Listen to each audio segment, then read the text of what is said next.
Hi guys, साल 2024 में मैंने ढेरों सारी कहानी आपको सुनाई है। बहुत सारी ऐसी कहानी थी जो अच्छी लगी आप लोगों को, बहुत सारी ऐसी कहानियाँ थी जो बुरी लगी आप लोगों को, बहुत सारी हम लोग ने कॉन्स्पिरेसी थियोरीज के बारे में बात करी एंड बहुत सारी हम लोग ने कंट्रोवर्सीज भी करी of course on the internet.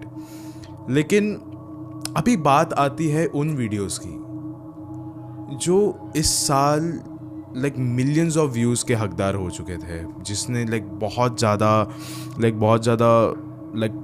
Praises मिले जब मुझे लोगों से, तो मुझे पता चला कि ये सारे वीडियोस जो है ये लिटरली बहुत ज़्यादा अच्छे हैं। It's a good horror story. So I guess अभी मैं इस वीडियो में आपको मेरी ऐसी 5 हॉरर स्टोरी सुनाना चाहता हूँ। एक ऐसी 5 हॉरर स्टोरीज़ का ऐसा मैं रिवाइंड करना चाहता हूँ जो शायद से आप देखोगे तो आपको खौफ और मज़ा दोनों आए। लेकिन अभी वीडियो शुरू होने से पहले ऐसे ही और horror, mysterious and historical videos देखने के लिए सब्सक्राइब कर दीजिए इस चैनल को। अब ये कहानी शुरू होती है। गाइस, इमेजिन करो कि आधी रात में 2 बज रहे हैं, आप एक सुनसान सड़क पर खड़े हो अकेले। रास्ते पर कोहरा छाया हुआ है, दूर दूर तक कोई भी नहीं दिख रहा है। अचानक से आपको सामने से दिखता है कि एक बस आ रही है एंड आपको इस बस पे चढ़ना ही पड़ेगा क्योंकि उस रास्ते पे कोई भी गाड़ी नहीं है एंड आपके घर जाने वाली ये बस आखिरी है। कोई और होता तो डेफिनेटली चढ़ जाता, राइट? लेकिन यहां पे आपको कैसा लगेगा सुनने में? ये बस जो आपके घर जाने वाली है ये एक्चुअल में आपको घर नहीं लेके जाएगी, कोई अलग ही जगह पे लेके जाने वाली है, जहां पे पहुंचने के बाद आपकी रूह कांप उठेगी क्योंकि वहां पे पहुंचने के बाद ऐसी ऐसी घटनाएं होगी कि आप उसके बारे में सोच भी नहीं पाओगे। अब ये सारी बातें तो आपने इमेजिन कर ली होगी, राइट? लेकिन चाइना के किसी एक पैसेंजर ने इस चीज को फील किया था, महसूस किया था अपने नजरों के सामने। एंड कई बार गाइस आपकी जिंदगी में कुछ ऐसे हादसे हो गए जहां पे ना आपको अपने सोच पर बहुत ही ज्यादा भरोसा रखना होगा, बहुत ही ज्यादा ध्यान देना होगा, क्योंकि कभी कभार ऐसा हो सकता है कि आपके कुछ फैसले आपकी जिंदगी को बहुत ही ज्यादा खतरे में डाल सकते हैं और कभी कभार आपके कुछ फैसले आपको बचा भी सकते हैं। एंड ये सारी बातें मैं क्यों कह रहा हूं वो आपको इस वीडियो के अंत तक पता चलेगा and it is very important, क्योंकि आज की ये जो कहानी है ये इतनी ज्यादा डरावनी है, इतनी ज्यादा खौफनाक है। जिस समय आप इस कहानी को सुनोगे ना, आपको ऐसा लगेगा कि अगर मैं उस समय उस सिचुएशन में वहां पे होता तो मैं उस समय क्या करता। अगर मैं भी उस समय उस सिचुएशन में होता तो मैं सुन पड़ चुका होता, क्योंकि ये कहानी इतनी ज्यादा खौफनाक है। ये कहानी एक बस की है, उसके पैसेंजर्स की है। एंड गाइस, एक बात मैं आपको पहले ही कह देता हूं कि उस बस का पैसेंजर बनना मतलब मौत को गले लगाने जैसा है। इनफैक्ट इस कहानी में एक ऐसी मिस्ट्री भी छुपी हुई है जो कि आज तक वर्ल्ड वाइड कोई भी सॉल्व नहीं कर पाया। It's the biggest mysterious horror story of this planet. अब ये वीडियो शुरू करने से पहले ऐसे ही और horror, mysterious and historical videos देखने के लिए सब्सक्राइब कर दीजिए इस चैनल को। अब ये कहानी शुरू होती है। सो गाइस, जैसे मैंने कहा कि ये जो कहानी है ये चाइना की है। एंड गाइस, चाइना इस देश में एक बस रूट है जिसका नंबर है 375, जो कि युआनमिंग युआन से फ्रेगनेंट हिल्स तक का सफ़र तय करती है। एंड ये दोनों ही जगह के बीच में ज़्यादा फासला नहीं, ज़्यादा डिस्टेंस नहीं है, it's hardly 16 kilometres. And guys, ये वैसी ही बस है जैसी कोई नॉर्मल बस होती है जो कि आमतौर पे लोगों को उनके घर तक पहुंचाती है, लेकिन ये वाली बस लेट नाइट काम करने वालों के लिए है। एंड गाइस, ऐसे ही 14 नवंबर 1995 के आधी रात में ये बस अपने उसी नॉर्मल रूट में चल रही थी एंड एक जगह पे इस बस ने देखा कि कुछ पैसेंजर्स खड़े हैं। वहां पे उन्होंने बोला बस रोका। उस जगह का नाम था समर पैलेस। उस जगह पे कुछ 4 लोग खड़े थे। एक थे कुछ हस्बैंड वाइफ लग रहे थे, कपल थे, और एक बूढ़ी औरत और एक कुछ 20-22 साल का जवान लड़का था। वो दोनों बस में चढ़ गए। बस में चढ़ते वक्त उन्होंने ये बात देखी थी कि चढ़ने से पहले बस के अंदर सिर्फ 2 ही लोग थे।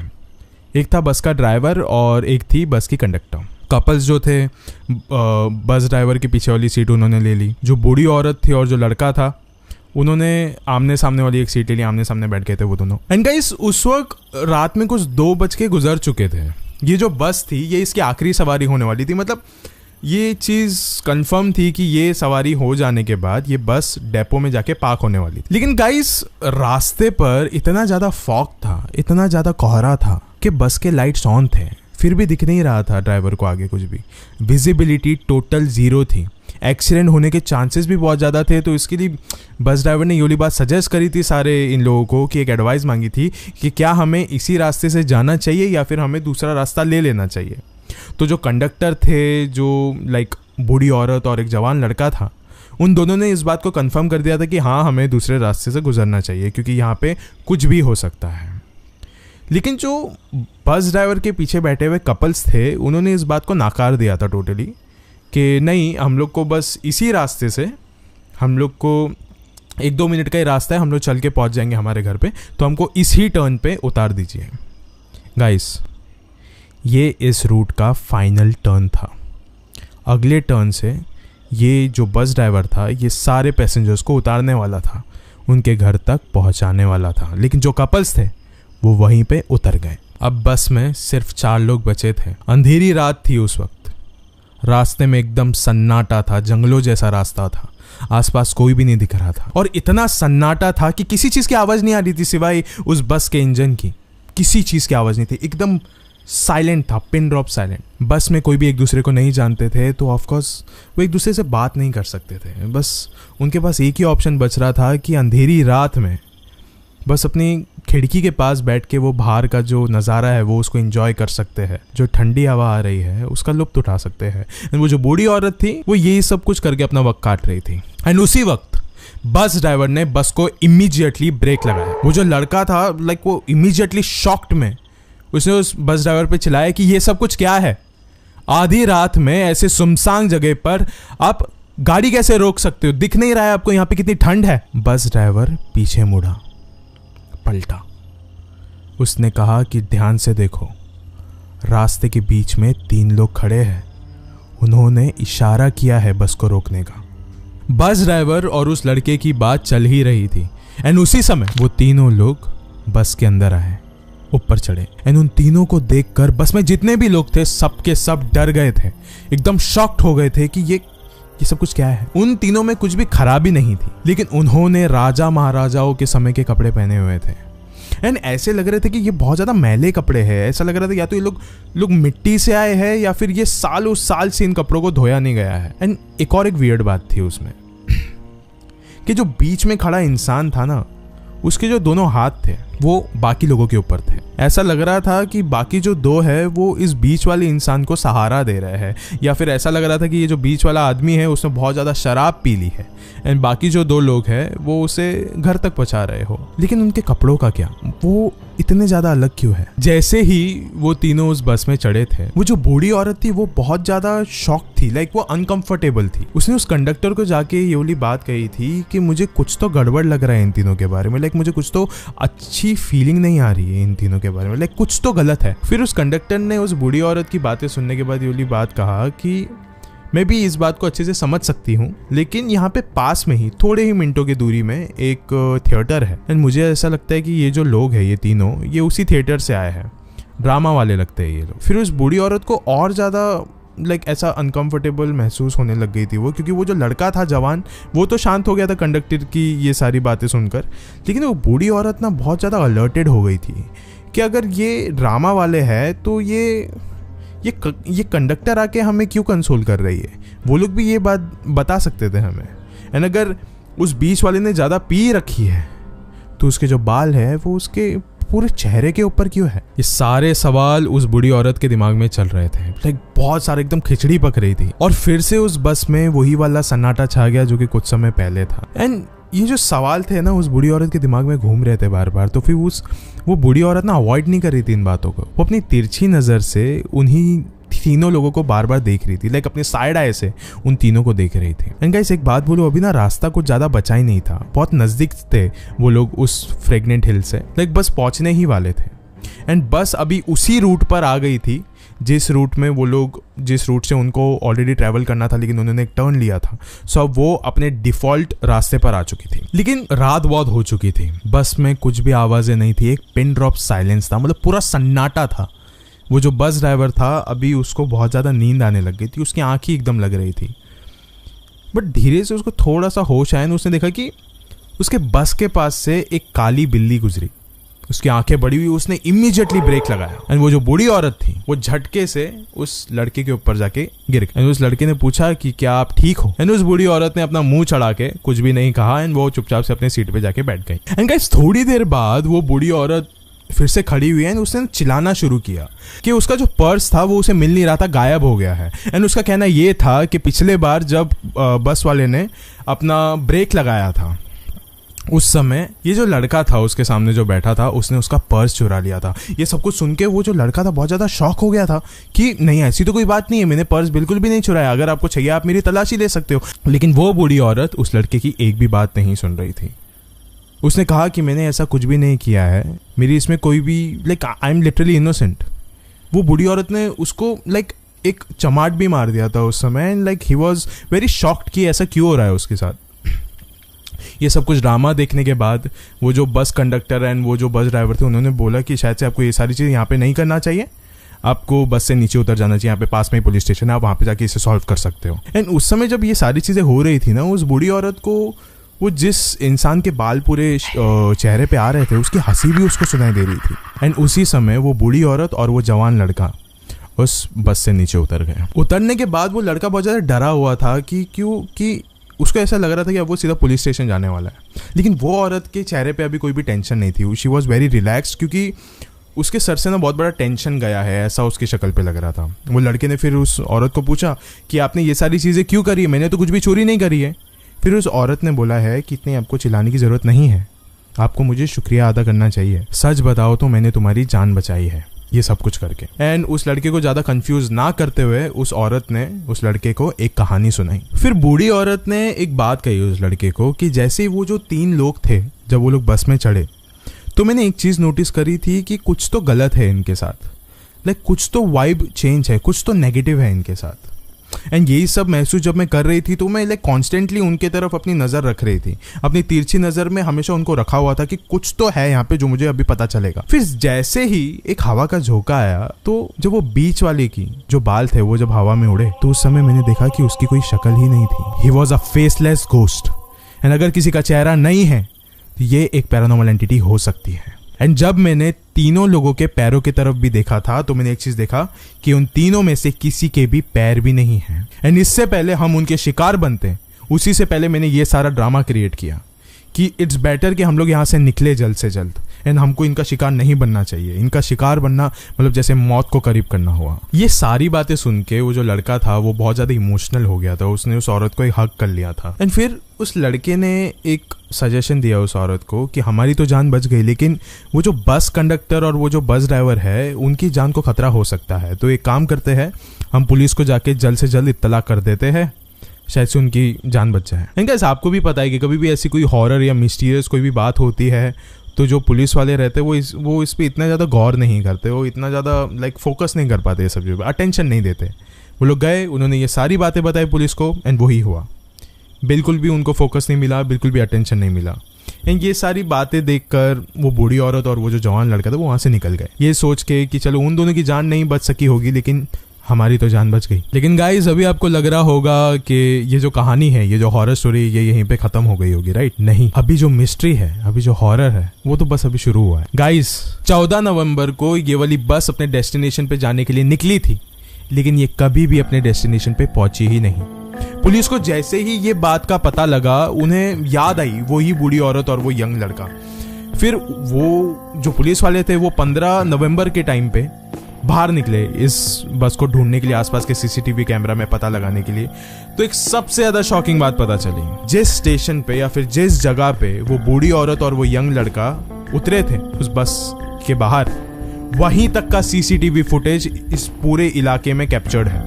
उसके आगे किसी भी सीसीटीवी कैमरा में वो बस कैप्चर ही नहीं हो पाई, कहीं पे भी वो बस की विजिबिलिटी ही नहीं थी कि वो बस एग्जिस्ट भी करती थी या नहीं। It is so strange, literally mysterious. पूरा दिन उस बस को ढूंढने के बाद वो बस नहीं मिली। उसके अगले दिन लेकिन उनको उस बस का पता चला एंड जैसे ही उस बस का पता चला वो सब के सब वहां पे भागते हुए गए।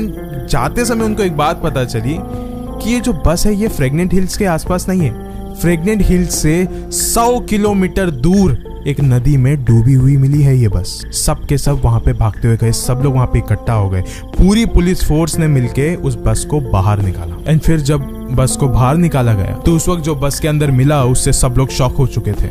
मैं जब खुद ने सुना तो मेरे भी रोंगटे खड़े हो चुके थे उस वक्त। उस बस में मिली 3 लाश, एक बस ड्राइवर की, दूसरी उस बस कंडक्टर की और तीसरा वो ही आदमी का जो कि उन दोनों लोगों के बीच में बैठा हुआ था, जिसने पुराने जमाने के कपड़े पहने हुए थे। एंड गाइस, आपको पता है कि सबसे ज्यादा शॉकिंग बात क्या थी? सिर्फ 2 दिन हुए थे उन लोगों को मर के, लेकिन इन लोगों की बॉडी पूरी तरीके से डिकम्पोज हो चुकी थी, सड़ चुकी थी, इतनी ज्यादा सड़ चुकी थी सिर्फ 2 दिन के अंदर, वो भी पानी के अंदर। ये पॉसिबल कैसे है? एंड गाइस, ये जो बस थी विदाउट एनी स्टॉप फ्रेग्रेंट हिल से लेकर 100 किलोमीटर दूर तक इस रिवर में आई कैसे? इसकी पॉसिबिलिटी क्या है? फिर पुलिस ने जो पेट्रोल की टंकी थी उसको ओपन किया। पेट्रोल के टैंक में पेट्रोल का एक बूंद भी नहीं था, लेकिन एक चीज जरूर था और वो था खून। एंड गाइस, आज तक इनमें से एक भी सवाल का जवाब किसी को भी नहीं मिला इस दुनिया में कि आखिर 2 दिन पुरानी लाश इतनी ज्यादा कैसे सड़ सकती है, कि सिर्फ 2 दिन हुआ है, वो भी पानी के अंदर है ये वाली लाश, एंड वो भी डिकम्पोज, सड़ चुकी है पूरी तरीके से। How is that possible? And एक बस जिसकी जो ताकत है, जिसमें जो पेट्रोल है, वो ही शायद से सिर्फ फ्रेग्नेंट हिल्स तक का भराया गया होगा, एंड वो भी फ्रेग्नेंट हिल्स के कुछ 100 किलोमीटर दूर किसी नदी में पड़ी हुई है ये वाली बस। How is that possible? बस ने जब उस बूढ़ी औरत और उस जवान लड़के को जब छोड़ा एक जगह पे, वहीं तक की सीसीटीवी फुटेज अवेलेबल है और उसके आगे की कहीं की भी सीसीटीवी फुटेज अवेलेबल नहीं है, जबकि हर एक जगह पे सीसीटीवी अवेलेबल है, हर एक रास्ते पर, एंड वो नहीं दिखा। How is that possible? And guys, सबसे बड़ा सवाल कि वो आसपास के लोग कौन थे जिन लोगों ने उस शराबी इंसान को पकड़ के रखा था? क्या ये कोई भूत प्रेत थे? क्या ये कोई आत्मा थी जिन्होंने उस आदमी को मारा और बाद में बस कंडक्टर और उस ड्राइवर को भी मार दिया? कौन है? आज तक इन सवालों का जवाब किसी को भी नहीं मिला। It is that mysterious. And guys, मुझे ना एक बात बहुत ही ज्यादा क्रीपी लगी थी कि ये बस ड्राइवर ने वही वाला रूट क्यों चूज किया जहां पे वो 3 लोग उसको मिलने वाले थे? क्यों? क्या उसको ये वाली बात पहले से ही पता थी? देखो, इन माय सिंपल वर्ड्स, ये वाली बात कभी भी कहीं पे प्रूव नहीं हुई है कि ये जो मिस्ट्री है ये कभी प्रूव नहीं हुई है कि क्या हुआ था असल में उस रात में, वो बूढ़ी औरत और वो जवान लड़के से क्या है ये सब चीजों का कनेक्शन। लेकिन एक चीज मैं मानता हूं कि वो बस ड्राइवर एंड वो कंडक्टर की मौत बहुत पहले से हो चुकी थी, लेकिन गाइस फिर भी इसकी रियलिटी क्या है वो हमें आज तक नहीं पता चलेगी। एंड गाइस, मेरा मानना ये है कि आज भी हर रात को वो वाली जो बस है वो आज भी निकलती है फ्रेग्नेंट हिल्स के रास्ते पे निकलने के लिए।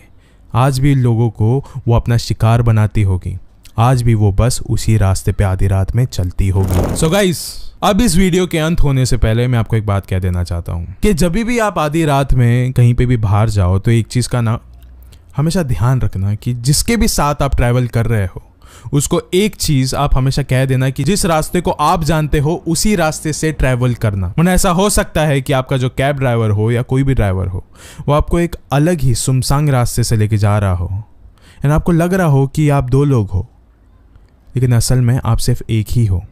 उस सुनसान से रास्ते पर वो ड्राइवर है ही नहीं, कोई गाड़ी चला ही नहीं रहा है, बस आप बैक सीट पर अकेले बैठे हुए हो। सो गाइस, अब ये कहानी यहीं पे ख़त्म होती है। मेरा नाम है Aman Parkar and thanks for watching this video. शुक्रिया।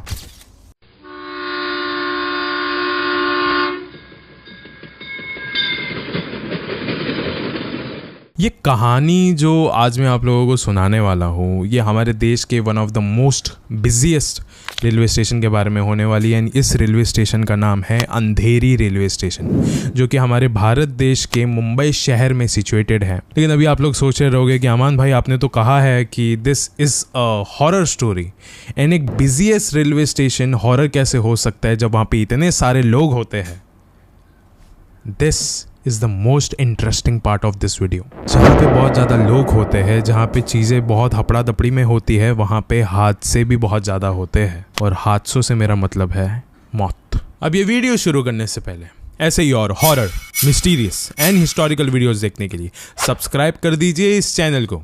अब ये कहानी शुरू होती है। ये कहानी है मेरे एक बहुत ही अच्छे दोस्त देवांश की, जो कि मेरे साथ कॉलेज में पढ़ा करता था एंड मैं बचपन से जानता हूँ एक्चुअली मेरे दोस्त को। अभी रिसेंटली हम लोग एक गेट टुगेदर में मिले थे एंड तभी ये वाली कहानी मुझे पता चला। हम लोग गेट टुगेदर में गाइस हम लोग हॉरर स्टोरीज़ के बारे में बात कर रहे थे एंड हॉरर स्टोरीज़ के बारे में बात करते करते ऑफकोर्स देवांश ने बोला कि मेरे पास भी एक हॉरर स्टोरी है एंड उसने अपनी कहानी सुनाई।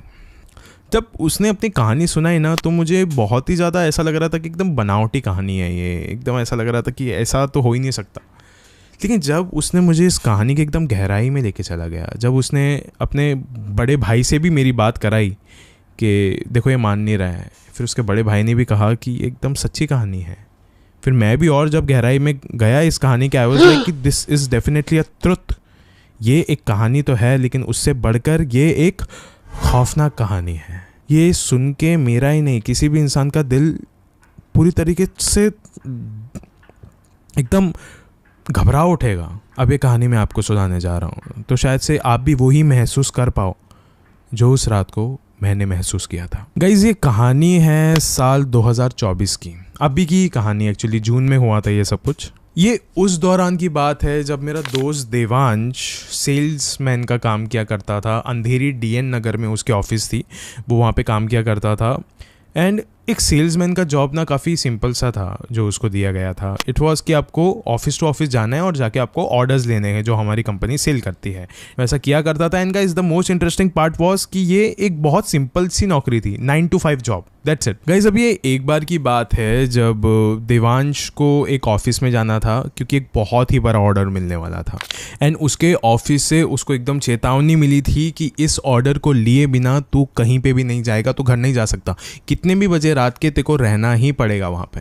फिर वो उसी ऑफिस में बैठा रहा। And it was a call centre, बहुत ही ज़्यादा लोग वहाँ पे बिजी रहते, कोई किसी की तरफ देखता भी नहीं है। एंड जिस दिन वो वहाँ पे गया था बहुत ही ज़्यादा बोर हो गया था वो, क्योंकि बहुत ज़्यादा मीटिंग्स चल रही थी अंदर कैबिन में। एंड इसने बोला कि मुझे तो बस ऑर्डर कंफर्मेशन चाहिए, फिर भी इतना ज़्यादा समय लग रहा है, इतना ज़्यादा समय लग रहा है, मैं क्या करूँ। उसने अपना फ़ोन यूज़ करना चालू किया। फ़ोन यूज़ करते उसने अपनी फ़ोन की पूरी बैटरी भी डेड कर दी थी। वो बहुत बोर हो चुका था, लेकिन फाइनली उसको अंदर बुलाए। एंड अंदर बुलाने के बाद उसको ऑर्डर कंफर्मेशन मिल गया। मिलने के बाद उसने टाइम के ऊपर देखा अपने वॉच के तरफ, तो ऑलमोस्ट 7 बज रहे थे। उसने बोला अभी तो मुझे जाना ही पड़ेगा यार। फिर वो जल्दी से उठा एंड उसने मेट्रो लिया DN नगर से अंधेरी तक। वहाँ पे पहुँचने के बाद लोकल ट्रेन के लिए अब वो वेट करने लग गया था, क्योंकि उसको लोकल ट्रेन से ही अंधेरी से भाईंदर जाना था। एंड गाइस अगर आपको नहीं पता तो मैं आपको एक बात बता देता हूँ कि अंधेरी में शाम के 6 बजे से लेकर रात को 10 बजे तक पीक आवर रहता है। मतलब वहाँ पे कोई भी जाओ, आप बहुत मुश्किल से उस ट्रेन में जा पाओगे। अगर आप जाओगे तो आपको लटक के जाना पड़ेगा, क्योंकि उस वक्त अंधेरी में जो कॉर्पोरेट ऑफिसेज रहते हैं वो छूट जाते हैं, वो निकल जाते हैं वहाँ से लोग, उनका साइन आउट टाइम होता है वो, तो उस वक्त वहाँ से निकलना बहुत ही ज़्यादा मुश्किल होता है अंधेरी स्टेशन से। एंड यही सेम चीज़ अभी देवांश के साथ भी हो रही थी। एंड देवांश तो लाइक चढ़ ही नहीं पा रहा था, क्योंकि अभी मालूम में क्या हुआ था गाइस कि ट्रेन के पास आते आते उसको ऐसा लग रहा था बार बार कि उसकी जो तबीयत है ना वो भी एकदम ख़राब हो गई है। मतलब जैसे वो मेट्रो से ट्रैवल कर रहा था उसको अभी लग रहा था कि अभी वो सिर्फ थका ही नहीं है, अभी उसको बुखार भी चढ़ रहा है धीरे धीरे करके। तो उसके दिमाग में ना बस एक ही चीज़ चल रही थी कि मुझे बस अपने घर पे जाना है, मुझे जल्दी से जाना है। लेकिन गाइस अभी वो ये सारी चीज़ें देख रहा था कि अभी ट्रेन भी भरी हुई जा रही है, अभी मेरी किस्मत ही कुछ इस तरीके की है शायद से। फिर से बोला मेरी तबीयत इतनी ख़राब है, मैं एक काम करता हूँ यहाँ पर थोड़ी देर के लिए बैठ जाता हूँ, थोड़ा सा आराम कर लेता हूँ, जैसे ही थोड़ा सा पीक आवर ठंडा होगा मैं यहाँ से निकल जाऊंगा। एंड गाइस देवांश की भी बात असल में कुछ गलत नहीं थी, एकदम सही थी। क्योंकि जो मुंबई लोकल ट्रेन होता है ना वो कोई भी मजाक की चीज़ नहीं है। आप कोई भी लोकल ट्रेन देख लेना, लेकिन Mumbai local train is the most messier local train, क्योंकि यहाँ पे खड़े रह के जाना तो छोड़ो, आपको यहाँ पे 150 लोगों के बीच में एकदम दब के जाना पड़ता है। एकदम जो अगर क्लॉस्ट्रोफोबिक इंसान रहेगा उसका तो दम घुट जाएगा अंदर, क्योंकि गाइस वहाँ पे सिटिंग एरियाज बहुत कम होते हैं एंड स्टैंडिंग में ही जाना पड़ता है। यहाँ पे मतलब हर रोज़ 3-3.5 हज़ार लोग ट्रैवल करते हैं अंधेरी से। एंड ये चीज़ ऑफकोर्स इंटरनेट पे भी लिखा हुआ है। एंड गाइज वहीं पे देवांश की हालत इतनी ज़्यादा ख़राब थी कि उसने बोला मैं इंतज़ार कर लूँगा, वो ज़्यादा बेहतर है, लेकिन मैं इस भीड़ में तो नहीं जाने वाला, मैं आराम कर लेता हूँ। फिर वो इंतज़ार करते रहा। एंड अभी उसको पता भी नहीं चला कि उसकी तबीयत इतनी ख़राब थी कि अब उसकी आँख लग चुकी थी। काफ़ी समय बाद देवांश की आंखें खुली एंड वो अंधेरी के उसी रेलवे स्टेशन के किसी एक बेंच पर से उठा, आसपास नजरें घुमाई एंड उसने देखा कि पूरा रेलवे स्टेशन खाली था, सिर्फ सन्नाटा। देवांश को बिल्कुल भी बिलीव नहीं हो रहा था कि वो अंधेरी रेलवे स्टेशन में बैठा हुआ है, क्योंकि आई डोंट थिंक सो कि आज तक कभी किसी ने अंधेरी रेलवे स्टेशन को इतना ज़्यादा खाली देखा है। किसी ने कभी खाली देखा ही नहीं है। हमेशा लोगों का आना जाना वहाँ पे, चाहे सुबह में हो, शाम में हो, रात में हो, हमेशा वो भरा पड़ा रहता है। फिर उसने आसपास अपनी नज़रें घुमाई देवांश ने, एंड उसने रेलवे स्टेशन पे लगी एक घड़ी की ओर देखा, एंड उस पे लगा हुआ था 1:30 बजे। 1:30 बज रहे थे उस समय, आधी रात के। फिर उसको पता चला कि 1:30 बजे एक रेलवे स्टेशन पे होना, वो भी मुंबई रेलवे स्टेशन पे, वो सबसे ज़्यादा ख़राब चीज़ हो सकती है गाइस, क्योंकि उस समय कोई इंसान कहीं पे जा ही नहीं सकता, क्योंकि 1:30 बजे आखिरी ट्रेन पहुंच जाती है Virar. It's the last train, और वो भी निकल चुकी थी वहाँ से, और पूरे स्टेशन पे सन्नाटा छाया हुआ था। एंड गाइज देवांश एक नॉर्मल सा सेल्समैन था, उसके पास इतने पैसे भी नहीं थे कि वो उबर या ओला कर सके ये सब चीज़ों के। एंड गाइज ऑफकोर्स उसके फ़ोन की भी बैटरी डेड हो चुकी थी, उसके पास कोई भी ऑप्शन नहीं बच रहा था। एंड देवांश ने सोचा कि अभी 1:30 बज ही गए हैं, अभी सिर्फ बस कुछ ही घंटे बाकी है, एंड मैं थोड़ी देर के लिए रुक जाता हूँ। मतलब 4 बजे की ट्रेन होती है फर्स्ट इन मुंबई लोकल, सो मैं उसका वेट कर लेता हूँ। 4 बजे तक का उसको वेट करना था देवांश को। फिर उसने बोला चलो ठीक है, अब रात काफ़ी हो गई है, मैं जाके एक बेंच पे जाके सो जाता हूँ। एंड गाइस फिर वो एक बेंच पे जाके फ़िलहाल के लिए बैठ गया। एंड अब ये कहानी शुरू होती है। वो जैसे ही उस बेंच पे बैठा था ना गाइस, उसको बार बार ऐसा लग रहा था कि पीछे से कोई तो उसको घूर के देख रहा है। उसके ठीक पीछे एक पिलर था, एंड उसको बार बार पता नहीं ऐसा क्यों लग रहा था कि कोई तो उस पिलर से उसको झांक झांक के देख रहा है। वो बार बार पीछे पलट के देख रहा था देवांश, लेकिन उसको वहाँ पे कोई भी नहीं दिख रहा था। कम से कम 5 मिनट गुजर चुके थे, एंड उसको अभी तक ऐसा लग रहा था कि कोई तो उसके पीछे खड़ा है, उस पिलर के पीछे उसको घूर घूर के देख रहा है। फिर हार के देवांश ने थोड़ी सी हिम्मत करी, एंड वो गया उस पिलर के पीछे, एंड देखा तो वहाँ पे कोई भी नहीं है। उसको थोड़ी सी राहत मिली, उसे ऐसा लग रहा था कि ये बस उसका एक वहम था। फिर वो अपने उसी बेंच के पास वापस जाने ही लगा कि अचानक से उसको दिखा कि वहाँ पे 3 लोग बैठे हैं। तीनों के तीनों आदमी थे, एंड वो रेलवे ट्रैक की ओर घूर के देख रहे थे। लेकिन अभी देवांश उनके पास गया ही नहीं। उसने बोला कि मुझे कुछ तो यहाँ पे सही नहीं लग रहा है, ये तीनों लोग बहुत ही ज़्यादा एबनॉर्मल टाइप के लग रहे हैं, इंसानों जैसे तो नहीं लग रहे मेरे को।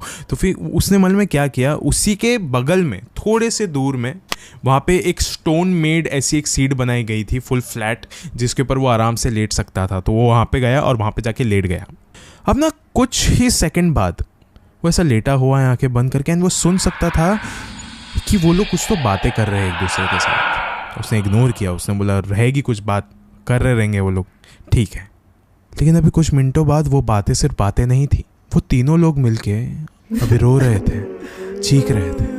उस पूरे रेलवे स्टेशन में उनकी आवाज़ें गूंजने लग गई थी। देवांश बहुत ही ज़्यादा अनकंफर्टेबल हो गया था, उसकी जो सांसें थी अभी ऊपर नीचे हो रही थी।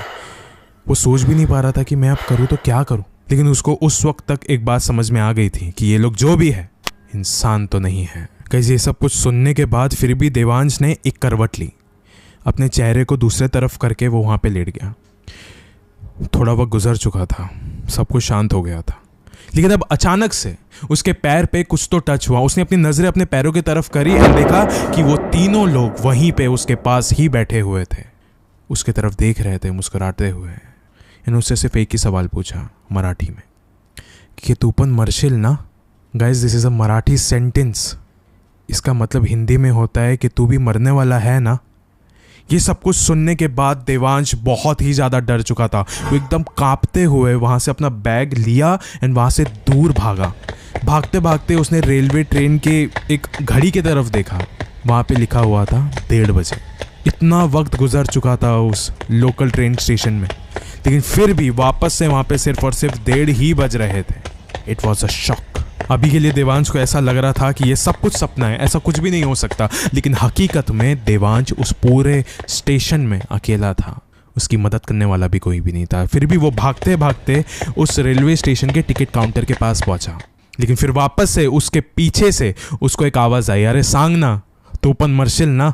ये सुनने के बाद देवांश ने पीछे मुड़कर देखा कि वो ही तीनों उसकी ओर भागते हुए आ रहे थे। देवांश ने अभी ये सब कुछ सुनकर अपनी आंखें बंद कर ली थी, लेकिन उसको वापस से एक और एक चीज़ मराठी में सुनाई दी थी, जिसका मतलब हिंदी में होता है कि हमारे पास आ जा, हम लोग सिर्फ मुर्दे ही तो है, सिर्फ मर चुके हैं, हम तुझे कुछ करेंगे नहीं। ये सब कुछ सुनने के बाद ऑफकोर्स ऐसे समय पे इंसान को सिर्फ भगवान ही याद आएगा। इन देवांश को भी आ रहे थे। उसको थोड़ा बहुत हनुमान चालीसा याद था, उसने वो पढ़ा एंड वो पढ़ते पढ़ते वहीं पे बेहोश पड़ गया। सुबह सुबह देवांश की आंखें खुली एंड उसको एक सफाई वाले ने असल में उठाया था। वो जो टिकट काउंटर था उसके कोने में जाके वो बेहोश हो गया था। उसको उठाया एंड उसने वक्त की तरफ देखा तो टाइम पे 5 बज रहे थे, वो भागते हुए ट्रेन के पास गया है। उसने अपनी ट्रेन पकड़ ली भाईंदर के लिए। फाइनली वो पूरे समय बस एक ही चीज़ सुन रहा था, वही चीज़ उसके कानों में गूंज रही थी कि ये सारी चीज़ें हुई है कि नहीं है, क्या ये सिर्फ मेरा सपना था। एंड फिर फाइनली भाईंदर रेलवे स्टेशन आ गया और वो बस उतरने ही जा रहा था कि उस गेट के पास, उस डोर के पास, उस दरवाजे के पास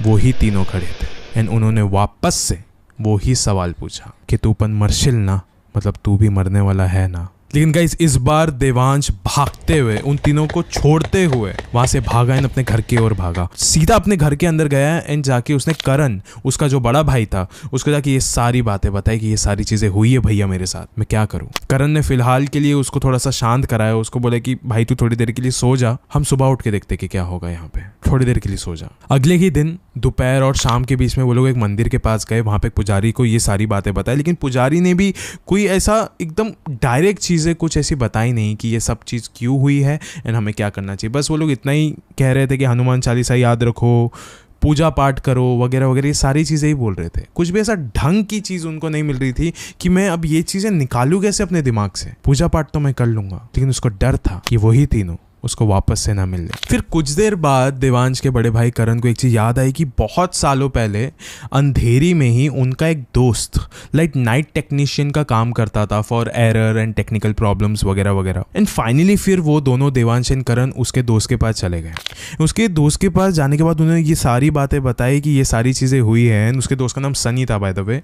फिर सनी ने कहा कि हाँ तो ये हुआ मतलब क्या। फिर उन्होंने बोला अरे मैं पूरी तरीके से डर चुका हूँ, इसका मैं करूँ क्या और ये सब चीजें हुई क्यों है। फिर सनी ने कहा कि मुंबई लोकल में साल में 2000 से ज्यादा लोग मरते हैं, कभी गिर के मर जाते हैं, कभी तड़प तड़प के मर जाते हैं, कभी कोई करता है। And Mumbai local railway station में of course Andheri railway station का भी नाम आता है, जहाँ पे भी ऐसे हादसे बहुत ज्यादा हुए हैं। अगर कोई करके मरे तो भी उसको प्रेत आत्मा ही बनना है।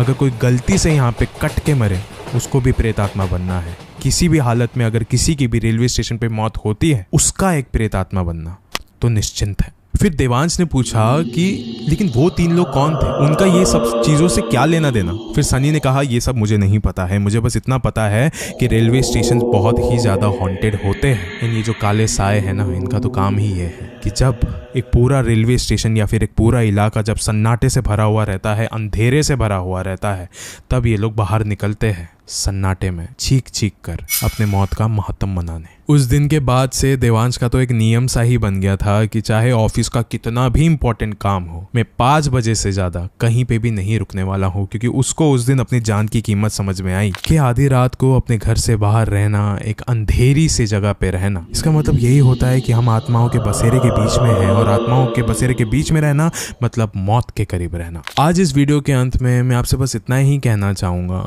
कि जिस जगह को आप इतना ज़्यादा भरा हुआ देखते हो, इतना ज़्यादा क्राउडेड देखते हो, इसका मतलब ये नहीं है कि वो हर वक्त भरा हुआ ही रहता है। कभी ना कभी तो वो सन्नाटे से भरा हुआ होगा ही। आधी रात में जाइए उस जगह पे, आपको पता चलेगा कि उस जगह से ज़्यादा खतरनाक कोई जगह नहीं होता, उस जगह से ज़्यादा खौफनाक कोई जगह नहीं होता। चाहे वो कोई भी कॉलेज हो, चाहे वो कोई भी अस्पताल हो, चाहे वो कोई भी स्कूल हो, इट डजंट मैटर, चाहे वो कोई भी रेलवे स्टेशन हो, काले साए हर जगह पे भटकते रहते हैं। इन चीजों से चौकन्ने रहिए। एंड मैं एक और एक बात बता रहा हूँ, मैं अंधेरी रेलवे स्टेशन के बारे में कुछ भी गलत नहीं बोल रहा हूँ। मैं ऐसा नहीं बोल रहा हूँ कि वहां पे आप मत जाइए, जाइए, लेकिन आधी रात में मत जाइए। शुक्रिया।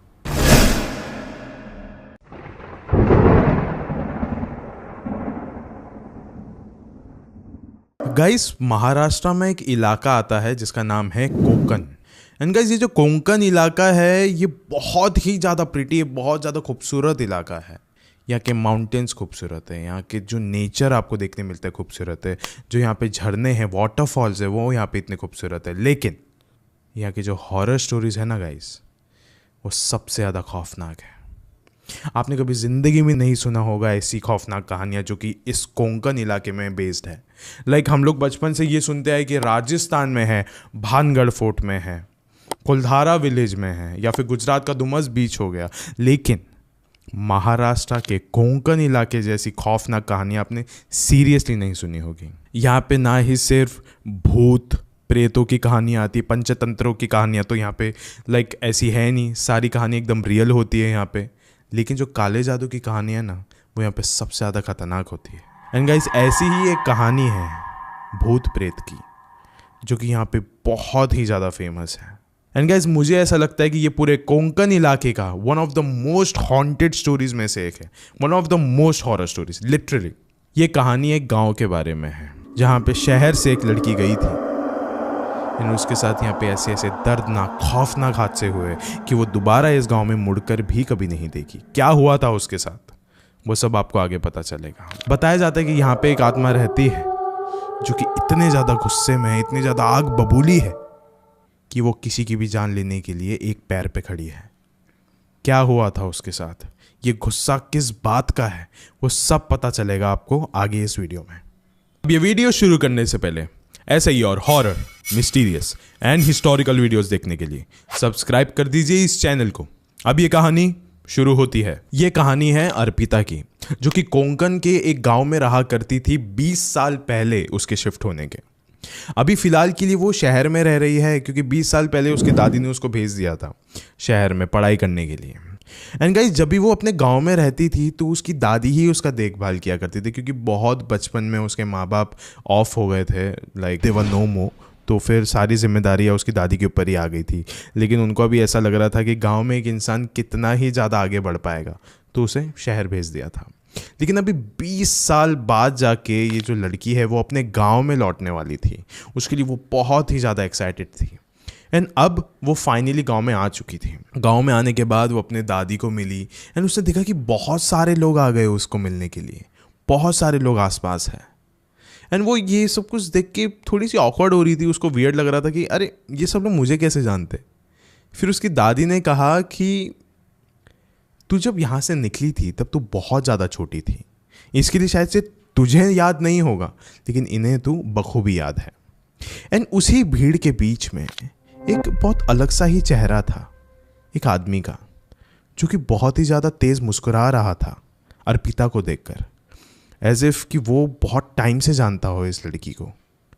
लेकिन फिर भी अर्पिता उसको देख के लाइक कुछ खास ऐसा मोमेंट नहीं कर रही थी कि वो जानती हो उस इंसान को। फिर वो लड़का सामने आया एंड अर्पिता के कंधे पे उसने हाथ रखा एंड उसने पूछा कि तुमने मुझे पहचाना। फिर अर्पिता बहुत ज़्यादा कंफ्यूज लग रही थी एंड उस लड़के के चेहरे पे बहुत ज़्यादा एक्साइटमेंट थी, लेकिन फिर भी ऐसा लग रहा था कि अर्पिता जानती ही नहीं है उसे। अर्पिता ने कहा कि मैं तुम्हें नहीं जानती। फिर लड़के ने बोला अरे मैं अभिषेक, तुम्हारा अभी हम लोग बचपन में कितना ज़्यादा खेला करते थे, तुम मुझे कैसे नहीं पहचान सकते, एटलीस्ट मेरा चेहरा तो तुम्हें याद होना ही चाहिए। फिर उस वक्त अर्पिता की दादी ने उस वक्त बुला लिया एंड वो अपने घर के अंदर चल गया एंड देख सकती थी कि वो अपने आप में ही कुछ तो बात कर रहा है। फिर अर्पिता को देख के ऐसा लगा कि थोड़ा सा उसे अजीब लग रहा था कि अपने आप में ही क्या बात कर रहा है। फिर अभी कुछ समय बीत चुका था एंड अर्पिता भी आराम से फ्रेश हो गई थी, उसने कपड़े वगैरह सब बदल लिए थे अभी, लेकिन फिर भी वो शहर में रहने वाली लड़की थी एंड उसे अभी ना सिगरेट पीने की तलब हो रही थी। फिर उसने बोला कि मैं घर के आसपास तो नहीं पी सकती, मुझे कहीं पे दूर ही जाना पड़ेगा। फिर वो जैसे ही घर से बाहर निकली उसने देखा कि वही लड़का ठीक उसके सामने ही बैठा हुआ था। अर्पिता भी उस लड़के को देखकर उसके नज़दीक चले गए एंड अभी ना उसने अभिषेक को ऐसा बताया कि वो उसे बहुत अच्छे से जानती है, क्योंकि शायद से वो उससे कुछ फ़ायदा निकालना चाहती थी। कैसे, मैं आपको बताता हूँ। उसने जागते ही अभिषेक को पूछा कि यहाँ पे कोई आसपास में ऐसी कोई जगह है जहाँ पे लाइक मैं जा सकती हूँ और जहाँ पे कोई भी आता जाता नहीं है। देखो पहले तो अभिषेक बहुत ज़्यादा खुश हो गया कि अब फाइनली उसकी जो बचपन की दोस्त है अब उसे लाइक जानने लग गई है, पहचानने लग गई है, तो वो बहुत ज़्यादा खुश था। एंड उसने अभी थोड़ा सोचा एंड कहा कि हाँ, हमारे गांव में पास में ही एक अंधेरे वाला जंगल है, लाइक जहाँ पे कोई भी आता जाता नहीं है, चाहे ये सुबह हो, दोपहर हो या शाम हो, और रात में तो बात ही मत करो। फिर उस लड़की ने कहा कि चलो फिर जाते हैं हम लोग। अर्पिता ने कहा लेट्स गो। फिर उसके बाद अभिषेक अर्पिता को उस जंगल में लेके चला गया एंड वहाँ पे लेके जाने के बाद जैसे ही अर्पिता ने देखा कि आसपास कोई भी नहीं है तो उसने जल्दी से अपनी सिगरेट बाहर निकाली और उसे लाइट किया। ये देख के अभिषेक बहुत ज़्यादा अपसेट हो गया था, एकदम गुस्से में आ गया था कि अर्पिता तुम ये करने के लिए यहाँ पे आई हो, लाइक मैं बिलीव नहीं कर सकता इस चीज़ को। अर्पिता ने कुछ भी नहीं बोला, उसने बहुत ज़्यादा इग्नोर किया उस वक्त अभिषेक को, कुछ भी नहीं बोला, एकदम शांत थी वो। कुछ देर तक वो दोनों वहीं पे थे एंड अभी अर्पिता की सिगरेट ख़त्म हो चुकी थी। फिर अभिषेक ने कहा देखो सूरज ढलने वाला है, रात होने वाली है, मैं अब रात में यहाँ पे नहीं रुक सकता, यहाँ पे लोग दिन में नहीं आते, मैं यहाँ पे रात में कैसे रुक जाऊँ। एक काम करो, अगर तुमको सिगरेट एक स्मोक करना है तो तुम यहीं पे रुक जाओ, लेकिन मैं यहाँ से जा रहा हूँ। ये कह के अभिषेक वहाँ से चला गया। अब अर्पिता की स्मोकिंग ख़त्म हो चुकी थी, सिगरेट सारे उसके ख़त्म हो चुके थे। अब उसने बोला कि चलो मुझे घर जाना चाहिए, लेकिन अब सूरज ढल चुका था और रात आ ही गई थी। वहाँ से निकलने लगी थी उस जंगल से बाहर, एंड उसने उसी वक्त देखा कि कहीं तो आसपास से सिगरेट की बू आ रही है, स्मेल आ रही है। वो स्मेल कर सकती थी उसको एकदम क्लियरली, जैसे कि कोई तो एकदम नज़दीक में ही है, उसके इर्द गिर्द में ही कोई ना कोई तो है जो कि अभी अभी सिगरेट स्मोक कर रहा है। उस वक्त उसने बोला कि मुझे पक्का यकीन है कि आसपास कोई ना कोई तो है, मैं अभी उसे ढूंढते ही रहूँगी, क्योंकि अभिषेक ने कहा था कि यहाँ पे कोई भी होता नहीं है। फिर यहाँ पे अभी और कैसे हो सकता है कोई, वो भी सिगरेट पीने के लिए? That's strange. फिर वो आसपास ढूंढने लग गई। ढूंढते ढूंढते ढूंढते ढूंढते वो सिगरेट के, उसको ऐसा लग रहा था कि उस स्मेल के मैं नज़दीक जा रही हूँ, लेकिन वो ना उस जंगल का जो एग्जिट था ना, वो उससे दूर जा रही थी। अब वो एक खंडर घर के पास आके खड़ी हो चुकी थी। वो आसपास नज़रें घुमा रही थी, लेकिन उसे वो सिगरेट जिसने स्मोक किया था वो इंसान नहीं मिल रहा था। फिर उसकी ना नज़रें उस खंडर घर के ऊपर गई, एंड उसने अचानक से देखा कि ऊपर एक लड़का खड़ा है। वाकई में छोटा सा लड़का, एक बच्चा खड़ा है ऊपर छत के ऊपर। अर्पिता बहुत ही ज़्यादा घबरा गई थी। उसने बोला कि वहीं पे रुकना, हिलना नहीं है वहाँ से, वरना आप नीचे गिर जाओगे। एंड वो घर के अंदर भागते हुए गई, फर्स्ट फ्लोर पे गई, एंड जाके उसने देखा कि वो बच्चा वहाँ पे था ही नहीं। उसने नीचे नज़र घुमाई एंड देखा तो वो बच्चा नीचे ही पड़ा हुआ था। वो बच्चा नीचे गिर चुका था। अर्पिता भागते हुए नीचे गई, उसने उसको उठाया, एंड अब उस लड़के ने अपनी आंखें खोल के अर्पिता की तरफ देखा। अब उस बच्चे ने कहा कि जब बचपन में तुमने मेरी जान नहीं बचाई तो अब क्यों बचा रही हो? ये सब कुछ सुन के अर्पिता के पैरों तले ज़मीन खिसक चुकी थी। उसे कुछ भी समझ में नहीं आ रहा था। फिर उसकी नज़रें वापस से उस छत की ओर गई, और उसने देखा कि वहाँ पे अर्पिता ही खड़ी थी। मतलब जब अर्पिता छोटी थी, जिस तरीके की वो दिखती थी, वही वर्जन अभी ऊपर खड़ा था। अर्पिता सोच रही थी कि मैं तो यहीं पे हूँ, एंड ये लड़की मेरी जैसे कैसे दिख सकती है? ये सब कुछ क्या हो रहा है? देखते ही देखते वो कुछ कर ना सकी, लेकिन वो लड़की का पैर फिसल गया एंड वो भी नीचे आके गिर गई। जैसे ही वो लड़की नीचे गिरी, अर्पिता को एक फ्लैशबैक आया एकदम झटके से, कि मतलब शायद से मैं यहाँ पे नीचे गिरी थी, मेरे सर पे जो चोट आई थी इसके वजह से मुझे कुछ भी याद नहीं है, मैं किसी की शक्ल नहीं पहचान पा रही हूँ, ये सब कुछ मेरे साथ क्या हुआ था इतने सालों पहले मैं वो नहीं पहचान पा रही हूँ। फिर उसकी नज़रें थोड़ा साइड में गई तो उसने देखा कि कोई तो इंसान चलते हुए आ रहा है। ये कोई और नहीं, ये अभिषेक था। अभिषेक चल चल के उसके नज़दीक आ रहा था। शायद से वो थोड़ी खुश भी हो रही थी कि शायद से कोई इंसान है यहाँ पे अब मेरे सपोर्ट में। फिर उसने, उसके हाथ पे कुछ फील नहीं हो रहा था, उसने देखा अपने हाथों की तरफ तो उसने देखा कि वो जो छोटा बच्चा था वो गायब हो चुका था। फिर उसके बाद जो अभिषेक चलता हुआ आ रहा था, उसने बोला कि वो जो बच्चा तुम्हारे हाथ में था ना, वो ही मैं हूँ, मैं ही हूँ वो बच्चा जो यहाँ पे फिसल के मर गया था। ये सब कुछ सुन के अर्पिता को होश ही नहीं आ रहा था। उसको ऐसा लग रहा था पता नहीं क्या हो रहा है ये मेरे साथ। फिर अभिषेक ने एक बात कही कि इस जंगल में कोई क्यों नहीं आता है तुम्हें पता है? इस जंगल में मैं रहता हूँ, ये मेरा जंगल है। इस जंगल में मेरी आत्माएं भटकती है। हर कोई गांव का सदस्य ये बात जानता है। इसके लिए ना मैं किसी को यहाँ पे सुबह में आने देता हूँ, ना दोपहर में, ना शाम में, और रात को तो ये मेरा ही इलाका है। एंड जब यहाँ पे कोई भी नहीं आता था तो मुझे कुछ ऐसा महसूस नहीं होता था, लेकिन तुम नहीं आती थी उसका दुख होता था। लेकिन आज 20 साल बाद जिसका मुझे सबसे ज़्यादा इंतज़ार था वो आज मेरे सामने खड़ी है। अर्पिता अभी काफ़ी ज़्यादा डर चुकी थी, वो कांप उठ रही थी बार बार। अब उसने अभिषेक से माफ़ी मांगना शुरू कर दी थी। वो एकदम गिड़गिड़ा रही थी अभिषेक के सामने कि प्लीज़ मुझे माफ़ कर दे, मुझे नहीं पता ये सब कुछ क्या हो गया, कैसे हो गया, मैं तुझे बचा ना सकी, प्लीज़ मुझे माफ़ कर दे। वो बस माफ़ी ही मांग रही थी जब से। लेकिन वो अभिषेक अब वो नहीं था जो कुछ देर पहले अर्पिता को मिला था। अभिषेक ने एक अलग ही रूप ले लिया था, डरावना दिख रहा था। एंड अभी अर्पिता भी उसे देख के बहुत ज़्यादा घबरा रही थी, डर रही थी। उसे ऐसा लग रहा था कि ठीक उसके सामने उसकी ही मौत खड़ी है। अर्पिता वहाँ पे कैसे कैसे करके भागी, जंगल से बाहर निकली एंड भागते हुए दौड़ते हुए अपने दादी के घर पे जाके पहुँच गई। एंड वहाँ पे पहुँचने के बाद उसने अपनी दादी को सारी बातें बताई कि उसके साथ क्या क्या हुआ। लेकिन गाइस फिर भी उसकी दादी ने कुछ बोला नहीं। उसकी दादी एकदम शांत थी। अर्पिता भी एकदम शॉक्ड हो चुकी थी कि मैंने इतना सब कुछ बोला है, इतना सब कुछ हुआ है मेरे साथ और आप कुछ भी नहीं कह रहे हो। फिर उसकी दादी ने एक कहानी सुनाई कि जब तू काफ़ी देर तक नहीं मिल रही थी तो मैं तुझे ढूंढते ढूंढते उस जंगल में आ गई थी। और मैंने देखा था कि अभिषेक और तू नीचे पड़े हुए हैं, दोनों के सर से खून निकल रहा है। फिर मैं चाहती तो मैं दोनों को बचा सकती थी, लेकिन मैंने उस वक्त सिर्फ तुझे चूज़ किया, सिर्फ तुझे चुना, क्योंकि मुझे ऐसा लगा अगर मैं दोनों को बचा लेती तो ये सारा इल्ज़ाम तेरे ऊपर ही आता, तेरे ही ऊपर आता। फिर मैंने जल्दी से तुझे उठाया एंड वहाँ से लेके चले गई। अस्पताल में जाके तुझे दाखिल कराया, और जब तू थोड़ी सी ठीक होने लग गई तो उसी रात को मैं वापस आई इस जंगल में। एंड यहाँ पे आने के बाद मैंने अभिषेक को एक अधमरी हालत में यहीं पे दफना दिया। फिर उसके कुछ दिनों बाद मुझे ऐसा लग रहा था कि गाँव में थोड़ी तो हलचल है, अभी अभिषेक को भी ढूंढा जा रहा था हर जगह पे। मुझे ऐसा लग रहा था ये इल्ज़ाम वाकई में तेरे ऊपर आ ही जाएगा, क्योंकि उसके मौत के ज़िम्मेदार कोई और नहीं, हम दोनों ही थे। तो मैंने जल्द से जल्द, कुछ भी होने से पहले, तुझे इस गांव से निकाल के शहर में भेज दिया पढ़ने के लिए, ताकि तू सेफ रहे वहाँ पे। इन तुझे कभी गांव में भी नहीं आने दिया, मैं ही आती रही हमेशा शहर में। लेकिन जब तू 20 साल बाद इस गांव में आई तो मैं तेरे चेहरे के रंग से देख सकती थी कि तुझे भी अभिषेक दिख चुका है, क्योंकि वो सिर्फ तुझे नहीं दिखता, मुझे भी दिखता है। हर रात को आता है मेरे करीब, हर रात को मुझे खौफ से भर देता है, हर रात को मेरा दिल दहल उठता है, हर रात को डरती हूँ मैं, सोने से घबराती हूँ मैं। लेकिन मैं इसका कुछ कर नहीं सकती, क्योंकि कुछ भी हो जाए उसके मौत की जिम्मेदार तो मैं ही हूँ।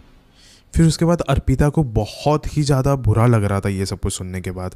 ऐसा लग रहा था कि वो जो इतनी ज़्यादा खौफनाक चीज़ के बारे में भूल चुकी थी, अब वो उसे सब चीज़ें याद आ रहा है। लेकिन फिर भी उसको उसके करियर का लालच इतना ज़्यादा था कि उस वक्त भी उसने गाँव में किसी को कुछ भी नहीं बताया। एंड वो गांव छोड़ के निकल गई। एंड जाते वक्त ना वो अपनी गाड़ी से पीछे मुड़ के देख सकती थी तो वहाँ पे सब लोग तो खड़े ही थे, लेकिन उन सब के बीच में अभिषेक भी खड़ा था, जो कि अपना हाथ हिला रहा था। गाइस, आज इस वीडियो के अंत में मैं आपसे बस इतना ही कहना चाहूँगा कि ऐसी बहुत सारी मौतें होती है जो कि सिर्फ और सिर्फ एक्सीडेंट के वजह से होती है। चाहे ऐसे समझ लीजिए कि एक गाड़ी को पीछे से किसी और गाड़ी ने टक्कर मार ली हो, एंड जिसमें वो जो करने वाला था उसकी कोई भी दोष नहीं है, वो तो सिर्फ एक सिचुएशन, सिर्फ एक हालत के तहत हुआ होगा। लेकिन फिर भी उस इंसान की मौत तो हुई है ना, अचानक से हुई है। उसकी असली मौत के दिन से कई दिनों पहले हुई है, कई सालों पहले हुई है। उसको उस चीज़ का गम होगा कि तूने ये गलती कैसे करी, तो इसी रीज़न के वजह से वो उसको ज़िंदगी भर तक हॉन्ट करते रहेगी। एंड यही एक आगाह करना चाहूँगा मैं आप लोग को, एक अलर्ट देना चाहूँगा कि कभी भी कुछ भी करते हो ना गाइस, सोच समझ के करिए, चौकन्ने हो के करिए, क्योंकि ऐसा हो सकता है कि आप कुछ आज करिए लेकिन उसका भुगतान आपको ज़िंदगी भर तक देना पड़े, हर रात को देना पड़े। तो इससे चौकन्ने रहिए। शुक्रिया।